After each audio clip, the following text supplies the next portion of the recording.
अस्सलाम वालेकुम जी, welcome to Mahvish Waseem vlogs. और आज रेसिपी है जी, रेसिपी क्या बन रही है, देसी मुर्गा, देसी कुकर बन रहा है जी। सबसे पहले आपने क्या करना है कि आपने हल्दी, नमक और लहसुन अदरक का पेस्ट डाल के मुर्गे को बॉयल कर लेना है, ठीक है, ताकि वो अच्छे तरीके से गल जाए।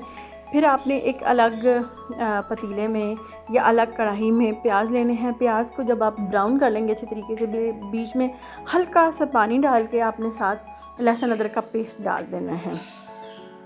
पेस्ट डालने के बाद जब आप लहसुन की भुनाई करेंगे, उसके बाद आपने बीच में डाल देने हैं टमाटर, पतले पतले स्लाइस कटे हुए हों, और जो मसाले अपनी क्वांटिटी जो आपका टेस्ट है उसके लिहाज से, रेड मिर्च, नमक और हल्दी, ये डाल के आपने अच्छे तरीके से जो है ना उसको मिक्स करना है। और साथ आपने ऐड कर देना है गरम मसाला, सब्ज़ मिर्च और हरा धनिया। हरा धनिया आपने मर्ज़ी है कि आपने इस टाइम पे ऐड करना है या जब आप बिल्कुल एंड पे डालने लगे होंगे तब ऐड करना है, वो आपकी अपनी मर्ज़ी है।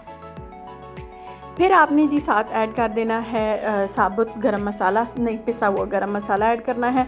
और उसके बाद आपने जो खड़े मसाले हैं, जो साबुत मसाले होते हैं, वो आपने डालने हैं। उससे इसका जो टेस्ट है ना वो बहुत मज़े का हो जाएगा। मेंशन मैंने कर दिया है। साथ साथ काली जो बड़ी मोटी इलायची होती है वो, लौंग, काली मिर्चें और तेज़ पत्ता, ये जब भी आप किसी भी खाने में डालेंगे तो ऑटोमेटिकली उसका जो टेस्ट है ना वो इन्हेंस हो जाएगा।